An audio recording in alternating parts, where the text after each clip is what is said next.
Spencer, I know you're my friend and I appreciate it, but you just don't know what it's like to have everybody, mostly everybody, dislike you. We had walked all the way to the pond. It was one of those global warming, super sunny days, so we sat on a bench with a huge tree shading it. Maybe I don't have people actively dislike me like they dislike you, but you never even try to make friends. Yes, I do. I would love to hang out with Michelle Edelton's group or Ty and his 11th grade friends. Exactly. You only want to be friends with the super popular kids, whether or not they're dicks. You're never friendly to any of my friends. He was right. But Spencer was friends with kids who were one echelon, maybe 1.5 above me. And once, he even ate lunch with that 10-year-old. I talked to your friends at lunch. You only talk to them because you have no choice. They're sitting right next to you.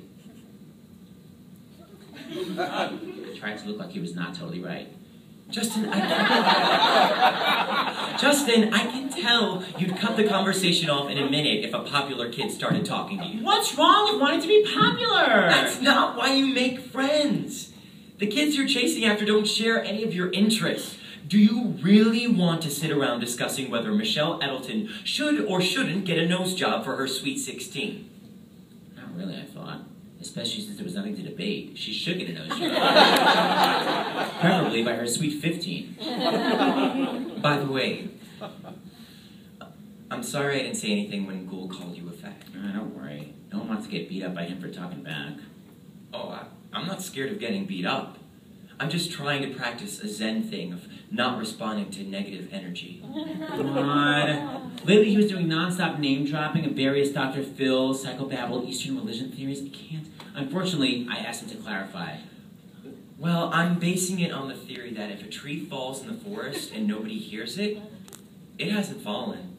In other words, if I don't respond to negative energy, it doesn't exist.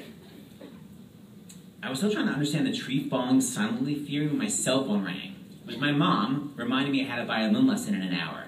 I hung up and turned back to Spencer. Look, I have to go home, but I appreciate everything you've said today. Then I thought, even though I didn't understand half of it and disagreed with more than 30%. Justin, you don't have to be somebody that you're not. That's easy for him to say. Everybody likes him, or at least ignores him. I snapped out of my remembrance as my Tale of Two Cities slipped to the floor. There was only around 10 minutes left until the bell rang. That's right, it took me almost an entire period to think through what happened that afternoon, and it had been a big waste of my time. Spencer hadn't said anything helpful to get me out of the loser bin. His main advice was, be yourself. But I don't want to be myself for the rest of my high school years are going to be like this morning. I want more. Why should I settle for being so near the lowest rung of the school's popularity ladder? And even though there's not much further to go, every day I keep getting lower and lower. It's only 3 weeks into sophomore year, and I've already dropped 2 rungs.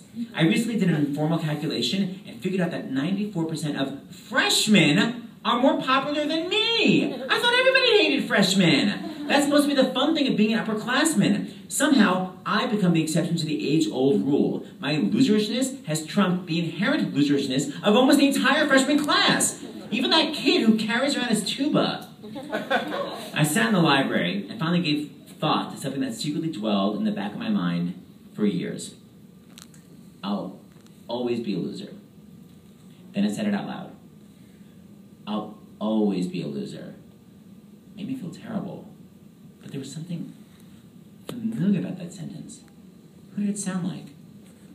My mom. I'll always be a college dropout.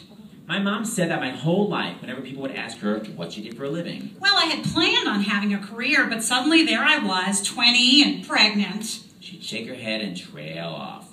My mom and dad met in college and, according to them, fell in love and got married their junior year. I say according to them because my grandmother let slip one Seder after too much Passover wine that the main reason they got married was so they could live off campus in housing. Regardless, after a few months, my mom got pregnant with me and quit school to have me. By the time she felt I was old enough for her to go back to school, it was too late. She couldn't bear to be the one older person sitting in the classroom with 20-year-olds. I remember taking sociology with a 60-year-old woman who'd suddenly decided to go back to school. I didn't want that to be me. Everyone in the class called her Wrinkle Face. My father would always interrupt, but her last name was Winkleface. She deserved it. That's not the point. Then she'd sigh and end with her classic line. I'll always be a college dropout.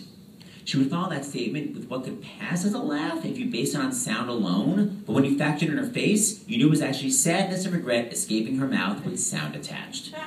Except now everything was different. A few months ago, she saw one of those women talking about women's stuff TV shows, and she asked me how to use the World Wide Web.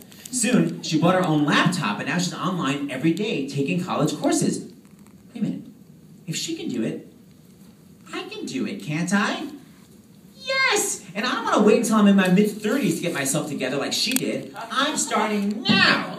Okay, there's no online course for unbecoming the school loser, so apparently I have to make it up myself. Okay, I'm going to write it down so it's official. Okay. I, Justin Goldblatt, will, by the end of sophomore year, A, start dating someone. Please let it be Chuck. B, have my first kiss. C, become popular. I don't think this list is totally impossible. Other kids go out on dates and get kissed. Why can't I? Give me one reason. Besides the Jufro and the 35-inch waist.